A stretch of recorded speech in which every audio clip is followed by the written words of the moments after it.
they say yes to everything. Yeah. And then all of a sudden you start saying yes to everything, and it's draining. It is. Instead Yeah. of like, what if we, when we started a business, actually said yes to what lit us up, Yeah. said yes to what is aligned, but you don't know what's aligned until you know what that feels like. I have zero regrets. I have zero regrets because everything that's happened is now part of who I am, and now hopefully what I can share with others. Have you not tried? You would have sat here today regretting. Yeah. Because where would your life have been had you not tried? Exactly. Well, and yeah, that goes back to like, I don't want a what if, I want a what's next.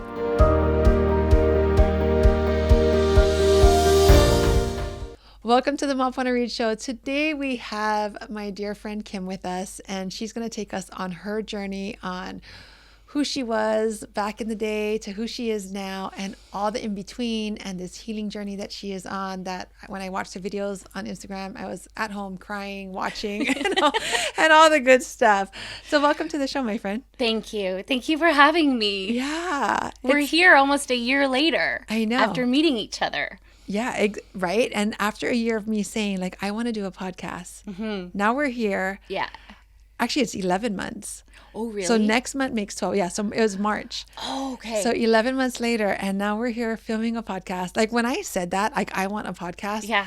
Like, I think, like, I wanted it, but, like, not knowing how fast it was going to happen. Yeah. Like, not even thinking like a year I'd be sitting here with you guys and filming and recording, and yeah. Well, I remember you saying it. We were sitting outside having lunch. Yeah. And I remember you saying it. I think it was Priscilla maybe sitting with us as Yes. well. Yeah. And I just remember you saying, I'm going to have my own podcast. And I just knew, I'm like, there is a woman who is going to do what she says, and you're doing it, which is incredible. Yeah. And I love it. I love this journey I'm on. I love this next chapter that I'm creating. And yeah. But take me on your journey. Oh, okay. Well, so I have been, and it's actually, I'll start with two. From the Expanders Retreat last year, it was the first time I heard about human design. Same. Really? Yeah. And that was the first time I actually did breath work. Oh, breath work. Yeah. Oh, that's a whole So those other, two things for me was just, that was the first. And both of them were life-changing in their own way. And learning more and more about my human design has actually been a big part of the game changer. And so when I look at, so I'm a Manny Jen, 3/6 profile, sacral, non-emotional, so learning more and more about my design has made me look back at my childhood and when I was a teenager and everything, going, that's why. That's why I was always, what's next? Like, what's over there? Okay, this was fun, but now I'm ready to try this. Now what? I feel like if I had sort of a motto in life, it would be like, now what? And now as an adult, I can see that adventure and that desire to experiment is really just part of who I am, instead of kind of being a little maybe embarrassed by it, or maybe not embarrassed isn't the right word, but judged. So Kim can't stick to anything, or she's always changing her mind, or Kim, our wild child, can't commit to doing any one thing. Yeah. No, like my parents, very endearing, but they called me compulsive, right? Because I was like, I'd be like, oh no, I want to try that now, and they're like, literally, now what? Every time I called, now what's she up to? So going back to where it started, I've always had this sense of adventure. Even though it was, growing up, and I will touch on this because it was interesting, from the Expanders Retreat last year, I know everyone was sharing, it was the very last day, about somebody who really made an impact on their experience. And I from a young age, through elementary school into high school, had a really hard time in my friend groups. It was wild. It was like some days I would come to school and not know who my friends are. And I was running in the, quote, popular group, but it was just, I never had that best friend, or somebody that even now as an adult, I wouldn't say I have a best friend. It was like I would go through my seasons and my years, and sort of these friends would come and go. Whereas again, as an adult now, I see the reason why. But as a youth, it was really hard because, I mean, being a kid, especially a young girl, is hard. Oh, yeah. Then you become a teenager and Harder. it gets even harder. And then to not know who your friends are. And Yeah. for one of the best things that actually happened to me at the Expanders Retreat last year was this discovery of the sense of belonging and how it was something that I was triggered by in the retreat, because I was seeing, you know, everybody forming really? these. I didn't know that. Oh yeah, these really great friendships, and I went back to being that 10-year-old Kim, like going, are they going to like me? Am I going to fit in? Okay, nobody's sitting with me, so I'm just going to sit here by myself. And it wasn't that anybody was intentionally, it was just in my head. It was the stories, and I reverted. So I felt like, and with the breath work, it was this release. And Francesca even said at that time, she said, it sounds like it's this sense of belonging and worthiness. So going back to as a youth, I feel like, you know, I was experimenter. I wasn't afraid to try things. High achiever. If I did something, I had to do it really well. And been an entrepreneur now since I was, 25 years. I started in the fitness business. Okay. Was in that for 11 years. And then it became now what? Because it wasn't lighting me up anymore. Right. And then got into real estate. And now 14 years later, I'm like, now what? And so that's kind of a little bit of the background. I think as an entrepreneur, we're always, what's next? You know what I mean? Like, what's next? What's next? Yeah. One of my best friends, she has the same job she has for almost 30 years and she loves it. And she's just like, oh, Mapu, I could never do what you do. And I was like, oh, girl, I could never do what you do either. You know what I mean? So it's just, some people are just wanting the next, what's next. And I'm like that. You know, after some time, you just get like, okay, I can feel myself getting into a routine. Yeah. That's like starting to like plateau. I'm like, okay, time to like spice it up. Yeah. You know, what's next? Exactly. Exactly. It's like, I don't know. It's almost like this, and this isn't coming from ego, but it's really understanding like you were meant for more. Yes. And identifying and willing to jump into that versus, you know, I don't want to be that what if person. I want to be the what's next person. Yes. And so, we're meant for more. So what does that more look like? And being willing to jump in sometimes the deep end. Right.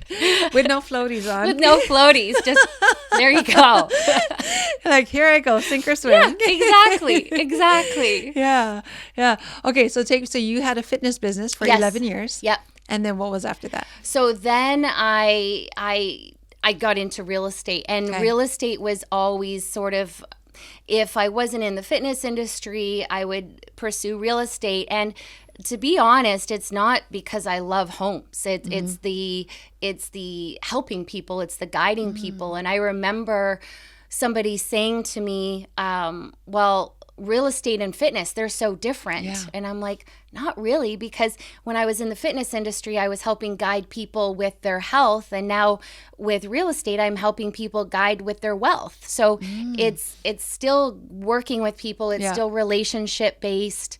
And that's how I ran my gym business, was very relational. Like if I didn't see a member for a couple of weeks, I was calling them saying, hey, everything okay? Haven't seen you for a while. And the same thing has led to my success in real estate, is really nurturing those relationships and not at all being transactional, and really, just being there for the person. So the sort of the jump into real estate was still because I felt that I could make my own business there, which I think that industry itself, if people are getting into real estate, they need to look at it as a business, not a job.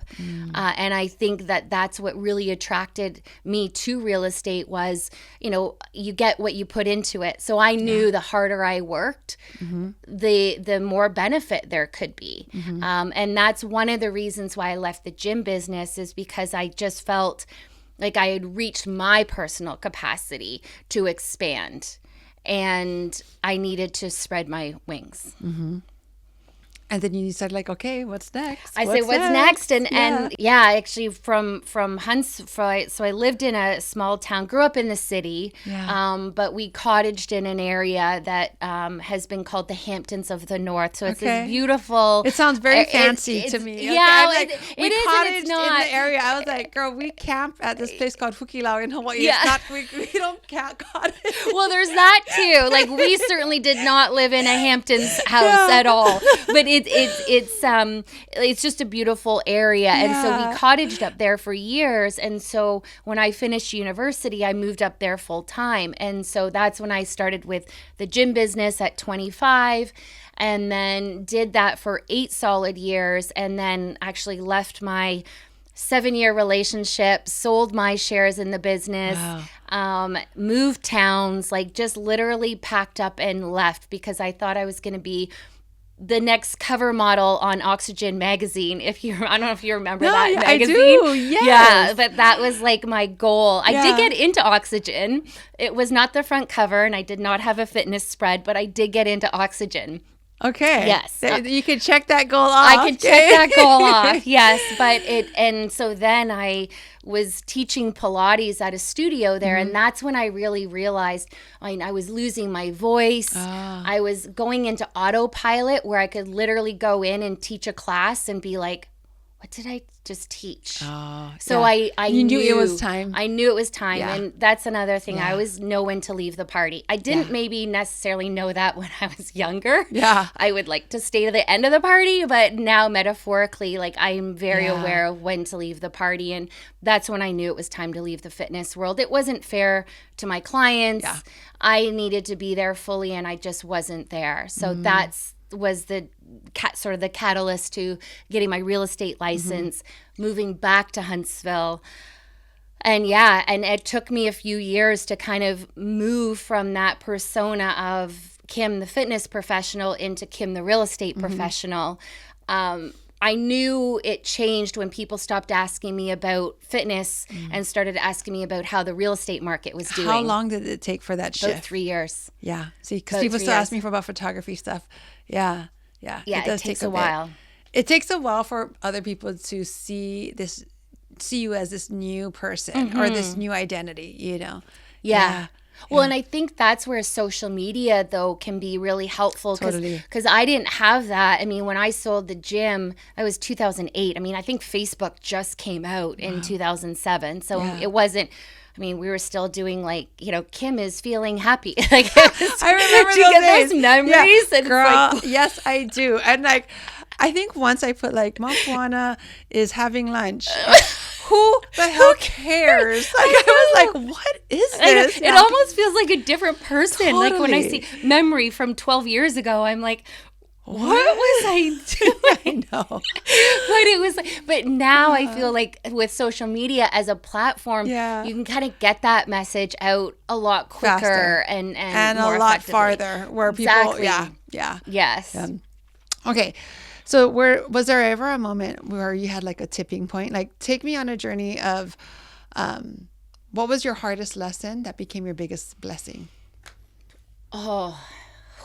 Okay. I know one right away, and that is so got into real estate, and so that was 2011, and I got in, and one of the things with real estate is you go to, quote, real estate school, get your courses, but they don't teach you how to run a business. And I did not have a strong mentor. So I was literally living commission check to commission check. finding my way. How old were you at that time? So 32. Okay. Yeah, 33. And so I was literally living commission check to commission check. No real plan, no strong mentor, literally fumbling as I went. Once I had a client, I was like zoned in, like I was great. But it was that meantime in between. And so I was working it as like a job, like, oh, you have a client. Okay, got time to go to work. But how are you building that business? So I didn't have that at the beginning. And personally, I was not in a place. I was still experimenting. I was still kind of running a little wild and borrowing money off my mom. And one day I asked her for money, and she said, "I'm sorry, sweetie, the well is dry." And I just went, "Oh my gosh, what have I done?" And then I was speaking with my dad, O'Grady, who is also self-employed. And he said, "Kimberly," he calls me Kimberly, "you just got to dress up and show up every day." And I wasn't doing that. I was working because the brokerage that I was with didn't have a bricks and mortar. We were working from home. And I realized that model does not work for me. I need to dress up and show up and feel like I have a purpose. So I reached out to the president of my brokerage, and I said, "Chris, if I find a space, would you support me opening a branch? Like, I just need to get out of my house." And he said, "Absolutely." So we worked out an agreement, and I found a space and renovated it. This was in 2019.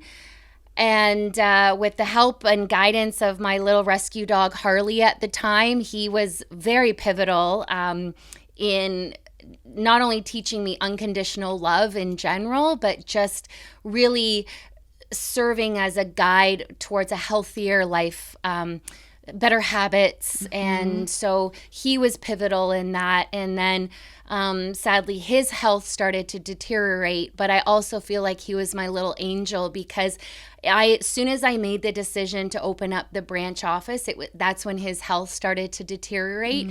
And it was like he's like, "You're going to be okay. Yeah. You're going to be okay. You don't need me anymore." Yeah. And you won't be at home by yourself. Exactly. You have a place to go. Exactly. Yeah. So I channeled that energy, that grief when he did pass, into building this real estate business. And so in 2019, I opened up the branch office, and I was, questioned from some of my colleagues going, "Why are you doing this? Why would you put yourself on the line like that? Why would you take on that overhead?" And I was just like, "Because I have to."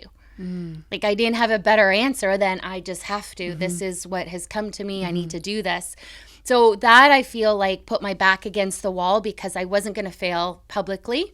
But more important than the public perception was my own perception. And I now had a purpose. So I was sat in the office all by myself. I had 3 desks lined up, and then I had this desk. And so I'd sit there and imagining agents sitting there one day, and then sure enough, I started attracting agents without even trying.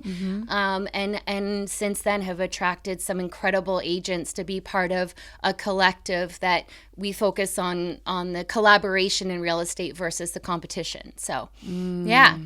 Wow. What a journey. Yeah. Yeah.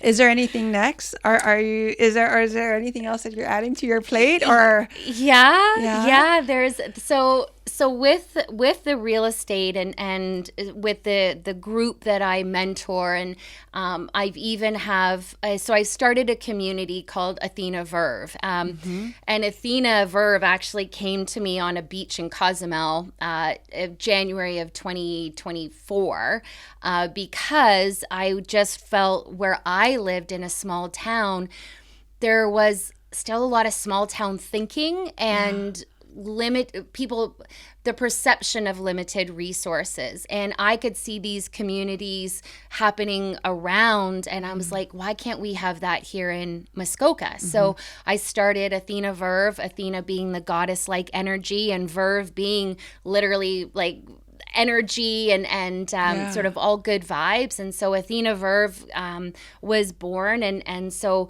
I've started that community. And the other is helping people sort of really get clear on not just a business strategy, but a personal strategy, because knowing firsthand, like, you can't have one without the other. Like, my mindset had to be right. And for me, as soon as I corrected my mindset, my business trajectory went off. But I couldn't have done that without having my mindset right. Yeah. And that took a lot of inner work. Again, I'm very resourceful. I would search for things, and I realized that not everybody is. So I want to be that resource for them. So this is where my coaching comes in, and so aligned with my real estate. So I'm not leaving the real estate world, but the coaching and helping people is what really lights me up, and seeing when they have that light bulb moment, or help them through a break, or come to a breakthrough, is really what is feeding my soul right now. And seeing the Athena Verve community, and seeing these women making these networking connections. Well, you know all about that, right? And seeing these authentic relationships happening where women are really helping each other is just like, I'm like, okay, this is my more. Yeah. This is the more I'm meant for. Yeah. And to be able to offer them this.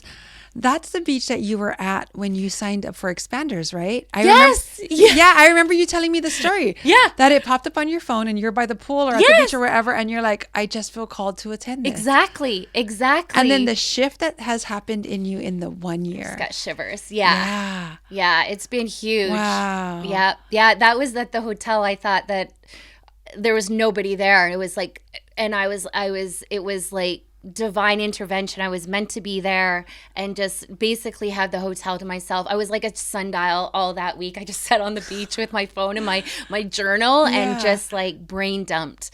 Wow. So that was huge. Yeah.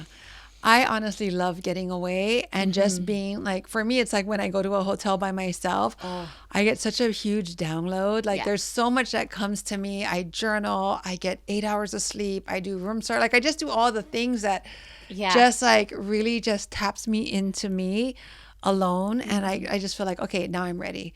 Yeah. You know, so I always come back better. Yeah. I know I'm going to go back home after this trip, and I'm going to be like, okay, I'm better. I got more ideas. I got all my next. Yeah. Okay. You just got back from a trip, though. I did. And like that was healing for me, just watching on Instagram. Take me on that journey, and also talk to me about how important it is to have that personal development part as part of your business. Like you need both. Yeah. So much like, sort of, I don't know if it's the algorithm or the universe or a combination of both. Maybe they're, they've teamed up.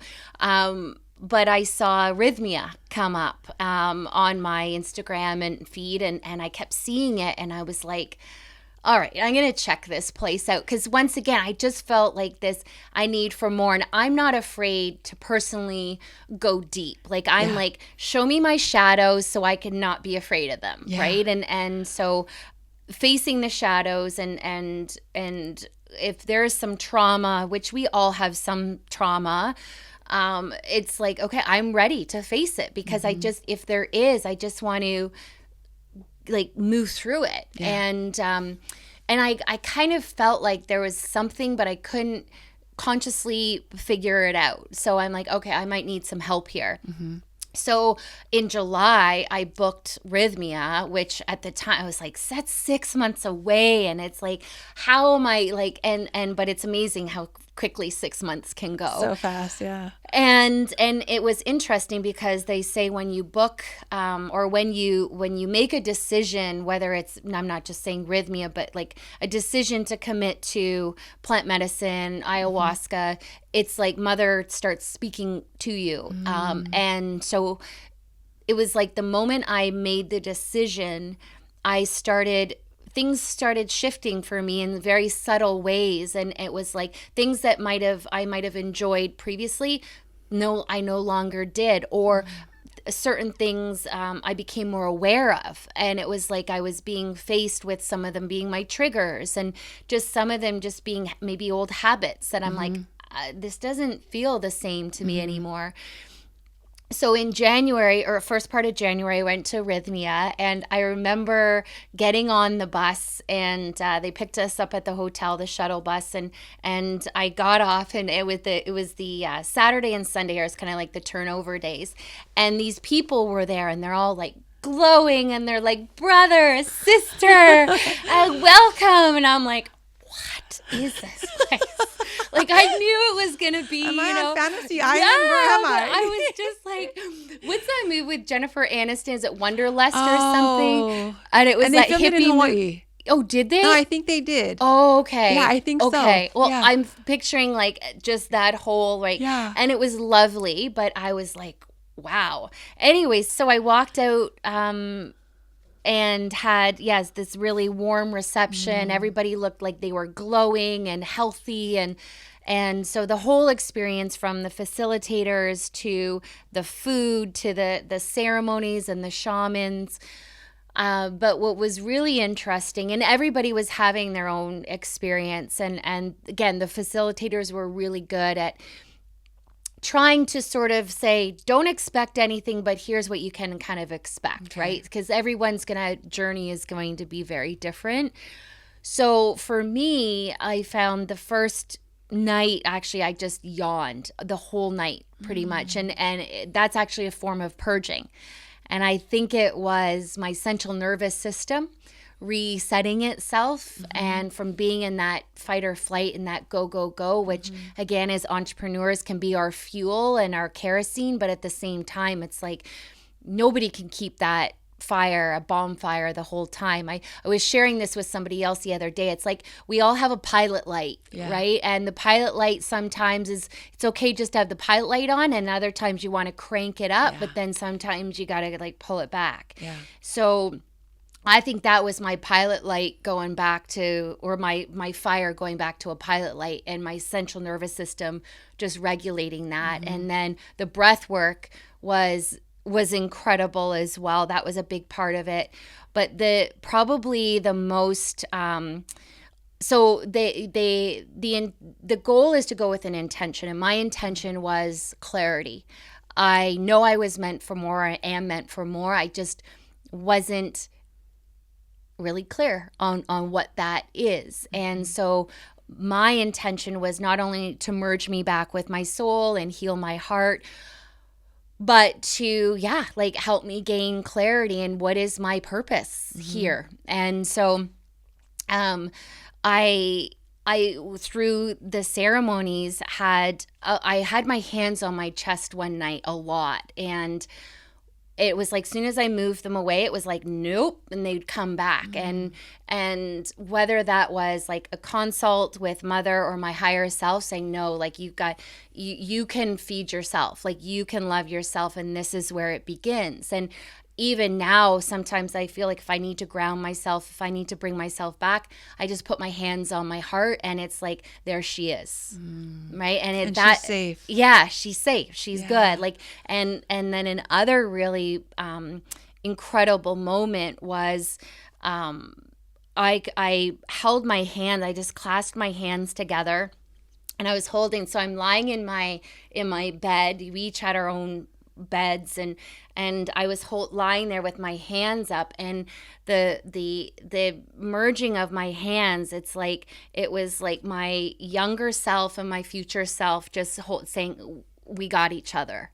And it was, so again, if I need to feel grounded, I just clasp my hands, because it's like, this is all I need. Like, everything I need is within me. Anything we all need is within ourselves. And I think we can really look to external people, substances, whatever, we validation from the outside, when really it's here.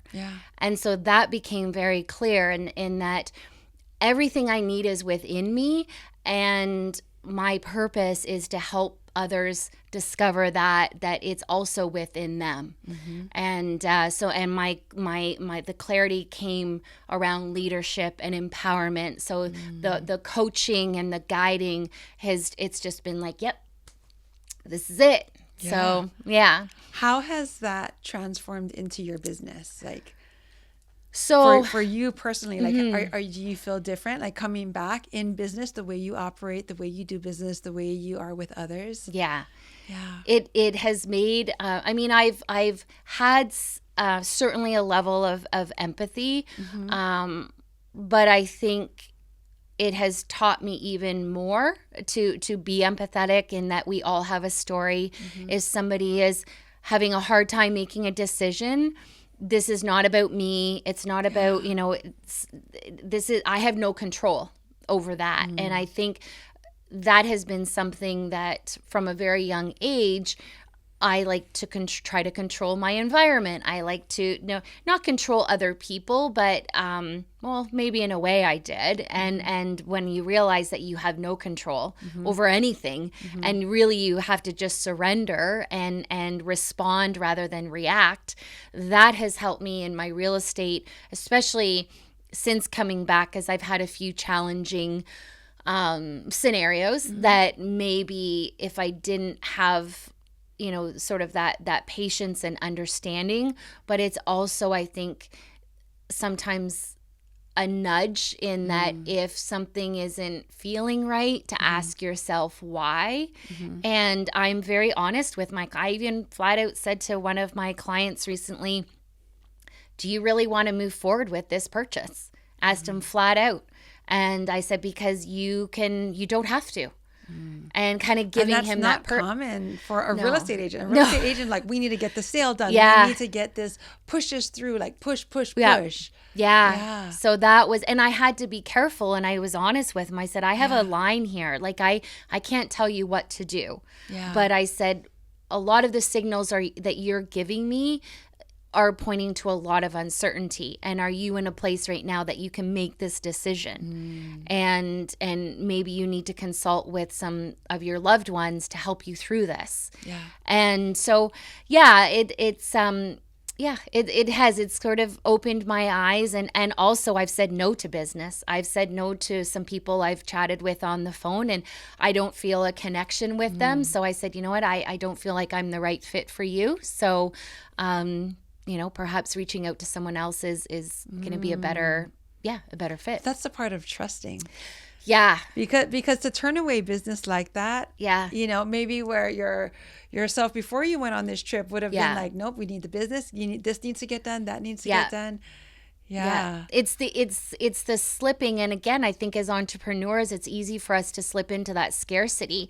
And as you're starting out, you want to say, they say yes to everything. Yeah. And then all of a sudden you start saying yes to everything, and it's draining. It is. Instead of like, what if when we started a business, actually said yes to what lit us up, said yes to what is aligned, but you don't know what's aligned until you know what that feels like. So that goes back to the idea of helping people sort of, okay, well, what does feel aligned? What lights you up? What not even necessarily who's your ideal client, because I feel sometimes you can actually sabotage yourself with that, because what if you're painting this avatar, and that avatar, you're missing out on a whole other. So it's like, maybe you just focus on how do you want to feel versus how trying to put somebody in a cookie cutter and say, I want to work with somebody in this demographic and this who makes this kind of money in this age, because that's what they teach. That's what they teach. That's what they teach. Find your ideal client. Where are they? What age are they? Where are they hanging out? How much money are they spending, and all these things? So we focus so much on that. Yeah. I just want to work with cool people that we have a mutual respect. They're collaborative. They're willing to be ready, like they are ready to sort of make a change, whether that's in their life or purchasing a house, like that they're ready, and that they're because I don't feel like sort of, and this is where I think there can be a fine line in both, whether it's real estate or coaching, or again, the two is like, I'm not a counselor, I'm not a therapist. So that is like in this past situation I had, I'm like, I'm not his therapist. to do this. So that's where you have to sort of draw the line. And same thing with the coaching, is to recognize that I'm not a therapist here. I'm here to help those who want to help themselves. Yes. And to take you to the next level, because I had to get there personally, because I wasn't in a position before my mom told me the well is dry. That was my rock bottom, so to speak. That was your tipping point. That was my tipping point. This needs to change. Exactly. Yeah. Yeah. And sometimes we need that. Sometimes we need that tipping point to be like, no more. Yeah. This is the day it ends. Yeah. Well, I feel like that's so much of human nature. Unfortunately, I think sometimes we need to learn those hard lessons, and sometimes even though they we don't hit want hard. to. I know. Like, just give me the soft lessons. Just give me the soft lessons. But it's the ones that just get you, and you're It's just impact. like, Yeah. like, okay, I don't want to do this again. I will learn this lesson, and I won't be back. Okay. Yeah. There's some lessons I don't need to learn twice. Yeah, you're like, right? oh, I got the message. Yeah, heard it. Yeah, not going back. Yeah. Oh my gosh. If you could go back to your younger self, and, and to see how far you've come and how much you've grown and built and achieved and healed and all that things, what advice would you give her? I would, right away, I'd just be like, keep being you. Yeah. Like, keep being you, like, keep pushing the boundaries, keep testing the limits, keep, don't be afraid to fail. Yeah, don't be afraid to fail. And that's, I think, a big one. It's like, well, so what, right? Like it's like those people challenging me, or not challenging me, but questioning, why am I opening this branch? And what if, and fails? And I'm like, well, so it fails. Even though I knew it wasn't going to. Yeah. And even with the gym business, I mean, I had to borrow money from my parents who, they're like, okay, because they believed in me so much. And here I am, 25 years old, asking for 30 grand so I can buy into this business. And, I didn't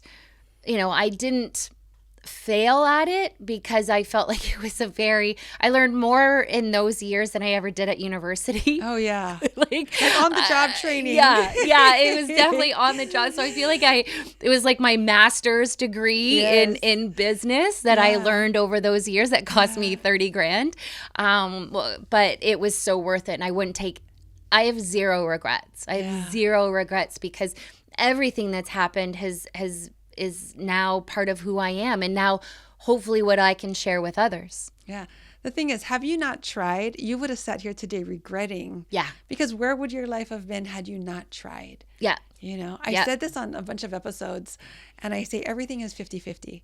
You have a 50% chance of succeeding if you go for it, but it's a 50-50. Or if you don't, it's 100% fail. Yeah, exactly. So take your chance. It's 50-50. Like, just go for it. Yeah. Yeah.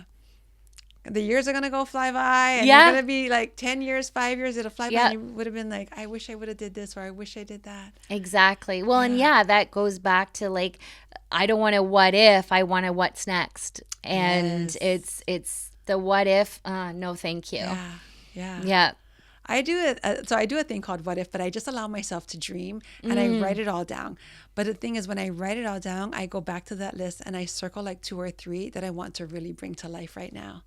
Love that. Yeah. Love that. What is your next? So like you said, so what else is next for you? So definitely building the coaching program, You Elevated. Okay. So the You Elevated coaching program, and then the Athena Verve community. Yes. I really want to be able to have the community delivering value to, and really, and whether that message is to other women living in small towns, just because we live in a small town doesn't mean we need to think small.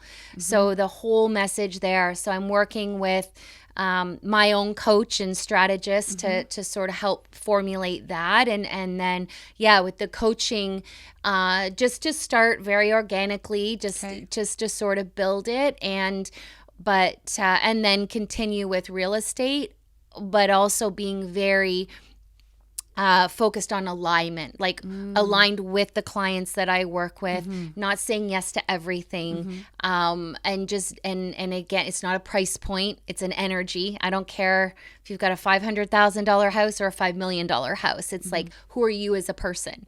So I think just alignment, really focusing on who is in my life, if you're a client, friend, etc. Just, really aligning myself with people who, just complement sort of where I'm at and where I want to go. Yeah. I love it. I'm so excited for this next chapter for you. Thank you. Yeah. If someone wants to work with you, tell me all the places to go, all the websites and all the things. Yeah. So best probably is my Instagram, Okay. just Kim_O'Grady.